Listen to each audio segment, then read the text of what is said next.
ನಮಸ್ಕಾರ ಸ್ನೇಹಿತರೆ, ಖಡಕ್ ಸ್ಟೋರಿಗೆ ಆತ್ಮೀಯ ಸ್ವಾಗತ. ಓಂ ನಮೋ ಭಗವತೆ ವಾಸುದೇವಾಯ. ಎಲ್ಲರಿಗೂ ನಮಸ್ಕಾರ. ಸ್ನೇಹಿತರೆ, ಒಂದು ನಿಮಿಷ ಯೋಚಿಸಿ. ನೀವು ಹಗಲು ರಾತ್ರಿ ಎನ್ನದೇ ಕಷ್ಟಪಟ್ಟು ದುಡಿತೀರಾ, ಬೆವರು ಸುರಿಸ್ತೀರಾ. ಹಣ ಬರೋದಕ್ಕೆ ದಾರಿ ಕಾಣುತ್ತೆ, ಆದರೆ ಹೋಗೋದಕ್ಕೆ ದಾರಿನೇ ಬೇಕಾಗಿಲ್ಲ ಅಲ್ವಾ? ತಿಂಗಳ ಕೊನೆಯಲ್ಲಿ ಪರ್ಸ್ ನೋಡಿದ್ರೆ ಖಾಲಿ, ಸಾಲದ ಬಡ್ಡಿ ಬೆಳೆಯುತ್ತೆ, ಆದರೆ ಮನೆಯಲ್ಲಿ ನೆಮ್ಮದಿ ಮಾತ್ರ ಕುಸಿಯುತ್ತೆ. ನಿಮ್ಮ ಹಣೆ ಬರಹವೇ ಇಷ್ಟು, ನಾನು ಹೀಗೆಯೇ ಸಾಯಬೇಕೇನೋ ಅಂತ ಕಣ್ಣೀರು ಹಾಕುವ ಮುನ್ನ ಇದನ್ನೊಮ್ಮೆ ಕೇಳಿ. ಕೇವಲ ಒಂದು ಒಣಗಿದ ನೆಲ್ಲಿಕಾಯಿ ಹೇಗೆ ಬಂಗಾರದ ಮಳೆಯನ್ನೇ ಸುರಿಸಿತು ಗೊತ್ತಾ? ಹೌದು, ನಮ್ಮ ಸನಾತನ ಧರ್ಮದಲ್ಲಿ ಎಂತಹ ದಟ್ಟ ದಾರಿದ್ರ್ಯವನ್ನಾದರೂ ಸುಟ್ಟು ಹಾಕಿ ಬಡವನ ಗುಡಿಸಲನ್ನು ಬಂಗಾರದ ಅರಮನೆಯನ್ನಾಗಿ ಮಾಡುವ ಒಂದು ದಿವ್ಯ ಮಂತ್ರವಿದೆ. ಅದೇ ಕನಕಧಾರ ಸ್ತೋತ್ರ. ಆದರೆ ಎಚ್ಚರ, ಕೇವಲ ಪುಸ್ತಕ ಹಿಡಿದು ಸ್ತೋತ್ರ ಓದಿದ್ರೆ ಸಾಲದು. ಜಗದ್ಗುರು ಆದಿಶಂಕರಾಚಾರ್ಯರು ಇದರಲ್ಲಿ ಬದುಕುವ ಕಲೆಯನ್ನ ಹೇಳಿಕೊಟ್ಟಿದ್ದಾರೆ. ಲಕ್ಷ್ಮಿಯನ್ನ ನಿಮ್ಮ ಮನೆಗೆ ಶಾಶ್ವತವಾಗಿ ಆಹ್ವಾನಿಸಲು 3 ರಹಸ್ಯ ವಿಧಿಗಳಿವೆ. ಇವತ್ತು ಆ ರಹಸ್ಯಗಳ ಬೀಗವನ್ನು ನಾವು ತೆರೆಯಲಿದ್ದೇವೆ. ಬನ್ನಿ, ತಾಯಿ ಮಹಾಲಕ್ಷ್ಮಿಯ ಹೆಸರಿನಲ್ಲಿ ಇಂದಿನ ವಿಡಿಯೋ ಆರಂಭಿಸೋಣ. ಈ 3 ರಹಸ್ಯಗಳನ್ನು ತಿಳಿಯುವ ಮುನ್ನ ಕನಕಧಾರ ಸ್ತೋತ್ರ ಹುಟ್ಟಿದ ಆ ರೋಚಕ ಘಟನೆ ನಿಮಗೆ ಗೊತ್ತಿರಲೇಬೇಕು. ಆದಿಶಂಕರಾಚಾರ್ಯರು ಆಗಿನ್ನೂ ಪುಟ್ಟ ಬಾಲಕ. ಭಿಕ್ಷಾಟನೆಗೆಂದು ಒಂದು ಬಡ ಬ್ರಾಹ್ಮಣನ ಮನೆಗೆ ಹೋಗಿ ಭವತಿ ಭಿಕ್ಷಾಂದೇಹಿ ಎಂದು ನಿಲ್ಲುತ್ತಾರೆ. ಆ ಮನೆಯಲ್ಲಿದ್ದ ತಾಯಿ ಹೊರಗೆ ಬರುತ್ತಾರೆ. ಆಕೆಯ ಕಣ್ಣಲ್ಲಿ ನೀರಿತ್ತು. ಆ ಮನೆಯ ಬಡತನ ಎಷ್ಟಿತ್ತೆಂದರೆ ಸ್ವತಃ ಆ ತಾಯಿಯೇ ಉಪವಾಸವಿದ್ದಳು. ಮನೆಯಲ್ಲಿ ಅಡುಗೆ ಮಾಡಲು ಒಂದು ಹಿಡಿ ಅಕ್ಕಿಯೂ ಇರಲಿಲ್ಲ. ಮನೆಗೆ ಬಂದವರಿಗೆ ಇಲ್ಲ ಎನ್ನಬಾರದು, ಆದರೆ ಕೊಡಲು ಏನೂ ಇಲ್ಲದಾಗ ಆ ತಾಯಿ ಮಾಡಿದ ಕೆಲಸವೇ ಇವತ್ತು ನಿಮ್ಮ ಜೀವನ ಬದಲಿಸಬಲ್ಲದು. ಅವಳು ಇಡೀ ಮನೆ ಹುಡುಕಿದಳು. ಕೊನೆಗೆ ಹಿತ್ತಲಲ್ಲಿ ಬಿದ್ದಿದ್ದ ಒಂದೇ ಒಂದು ಒಣಗಿದ ಹುಳುಕು ನೆಲ್ಲಿಕಾಯಿ ಸಿಕ್ಕಿತು. ಸಂಕೋಚದಿಂದ ನಡುಗುವ ಕೈಗಳಲ್ಲಿ ಅದನ್ನು ಶಂಕರರ ಜೋಳಿಗೆಗೆ ಹಾಕಿ, ಮಗು, ನಿನಗೆ ನೀಡಲು ನನ್ನ ಬಳಿ ಇದೊಂದೇ ಇರುವುದು ಎಂದು ಜೋರಾಗಿ ಅತ್ತಳು. ಆ ತಾಯಿಯ ನಿಸ್ವಾರ್ಥ ತ್ಯಾಗ ಕಂಡು ಬಾಲಶಂಕರರ ಹೃದಯ ಕರಗಿತು. ತಾನೇ ಹಸಿದಿದ್ದರೂ ಸಿಕ್ಕಿದ್ದನ್ನು ದಾನ ಮಾಡಿದಳಲ್ಲ ಎಂದು ಮರುಗಿದರು. ಅಲ್ಲೇ ನಿಂತು ಮಹಾಲಕ್ಷ್ಮಿಯನ್ನು ಸ್ತುತಿಸಲು ಆರಂಭಿಸಿದರು. ಅದೇ ಅಂಗಂ ಹರೇ ಪುಲಕಭೂಷಣಮಾಶ್ರಯಂತಿ. ಆಗ ಮಹಾಲಕ್ಷ್ಮಿ ಪ್ರತ್ಯಕ್ಷಳಾದಳು. ಆದರೆ ಅವಳು ಹೇಳಿದ ಮಾತು ಕಠೋರವಾಗಿತ್ತು. ಶಂಕರ, ಈ ಮಹಿಳೆ ಪೂರ್ವಜನ್ಮದಲ್ಲಿ ಯಾವ ದಾನವನ್ನೂ ಮಾಡಿಲ್ಲ. ಇವಳ ಹಣೆಬರಹದಲ್ಲಿ ಬಡತನವೇ ಬರೆದಿದೆ. ನಾನು ಈ ಮನೆಗೆ ಬರುವುದಿಲ್ಲ ಎಂದಳು. ಹಣೆಬರಹವನ್ನೇ ಬದಲಿಸಬಹುದೇ? ದೇವಿಯ ಮಾತನ್ನೇ ಸುಳ್ಳು ಮಾಡಿದ ಆ ಒಂದು ಲಾಜಿಕ್ ಏನು ಗೊತ್ತಾ? ಶಂಕರರು ಬಿಡಲಿಲ್ಲ. ತಾಯಿ, ಈ ಕ್ಷಣವನ್ನು ನೋಡು. ತನಗೆ ಇಲ್ಲದಿದ್ದರೂ ತನ್ನಲ್ಲಿದ್ದ ಕೊನೆಯ ನೆಲ್ಲಿಕಾಯಿಯನ್ನು ಈ ತಾಯಿ ದಾನ ನೀಡಿದ್ದಾಳೆ. ಈ ತ್ಯಾಗಕ್ಕಿಂತ ದೊಡ್ಡ ಪುಣ್ಯ ಬೇಕೆ? ಇವಳ ಹಿಂದಿನ ಕರ್ಮಗಳೆಲ್ಲ ಈ ತ್ಯಾಗದ ಬೆಂಕಿಯಲ್ಲಿ ಸುಟ್ಟು ಹೋಗಿವೆ ಎಂದು ವಾದಿಸಿದರು. ಶಂಕರರ ಭಕ್ತಿ ಮತ್ತು ಆ ತಾಯಿಯ ತ್ಯಾಗಕ್ಕೆ ಲಕ್ಷ್ಮಿ ಸೋತಳು. ಮರುಕ್ಷಣವೇ ಆಕಾಶದಿಂದ ಚಿನ್ನದ ನೆಲ್ಲಿಕಾಯಿಗಳ ಮಳೆಯಾಯಿತು. ಈಗ ಆ ರಹಸ್ಯಗಳನ್ನು ನಮ್ಮ ಜೀವನದಲ್ಲಿ ಅಳವಡಿಸಿಕೊಳ್ಳುವುದು ಹೇಗೆ ನೋಡೋಣ. ಸ್ನೇಹಿತರೆ, ಈ ಕಥೆಯಲ್ಲಿ ಒಂದು ದೊಡ್ಡ ರಹಸ್ಯವಿದೆ. ಅದೇ ಮೊದಲ ವಿಧಿ, ದಾನ, ಸಮೃದ್ಧಿಯ ಸಂಕೇತ. ನಿಮ್ಮ ಬಳಿ ಹಣ ಇಲ್ಲದಿರುವುದಕ್ಕೆ ಕಾರಣ ನೀವು ಬಡವರು ಅಂತಲ್ಲ, ನಿಮ್ಮ ಮುಷ್ಟಿ ಮುಚ್ಚಿದೆ ಅಂತ. ಆ ಮುಷ್ಟಿ ತೆರೆಯುವುದು ಹೇಗೆ?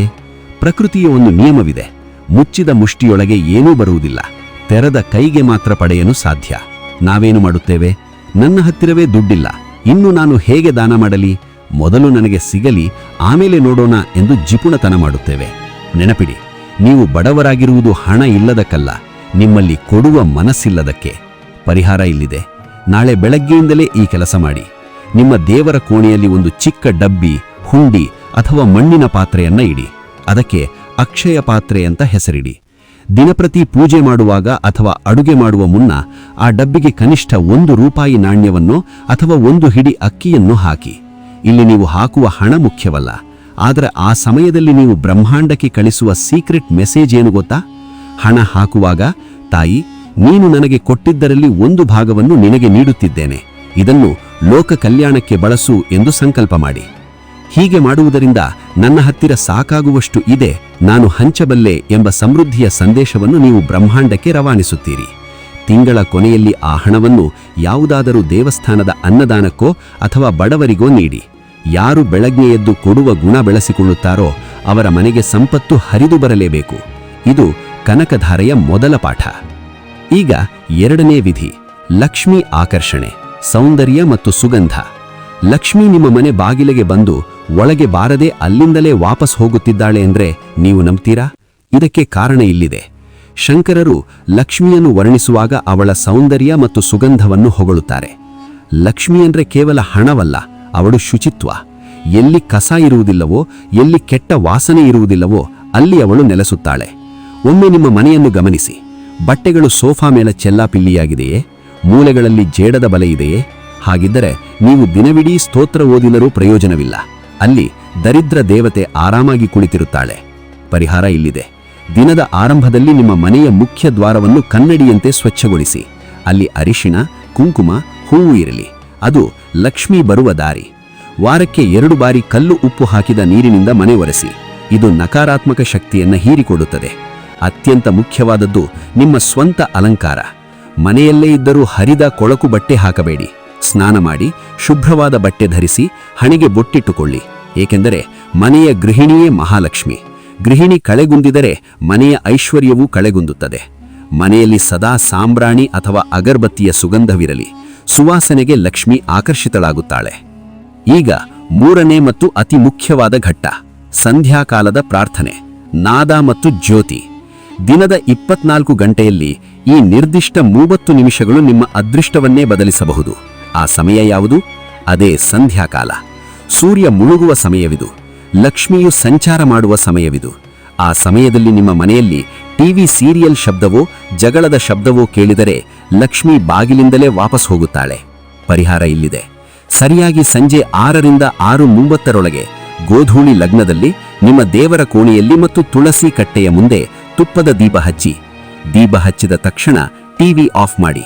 ನಿಮ್ಮ ಮೊಬೈಲ್ನಲ್ಲಿ ಅಥವಾ ಸ್ಪೀಕರ್ನಲ್ಲಿ ಕನಕಧಾರ ಸ್ತೋತ್ರವನ್ನು ಪ್ಲೇ ಮಾಡಿ. ನಿಮಗೆ ಸಂಸ್ಕೃತ ಬರದಿದ್ರೂ ಪರವಾಗಿಲ್ಲ. ಕೇವಲ ಆ ಶಬ್ದವನ್ನು ಕೇಳಿಸಿಕೊಂಡ್ರೆ ಏನಾಗುತ್ತೆ ಗೊತ್ತಾ?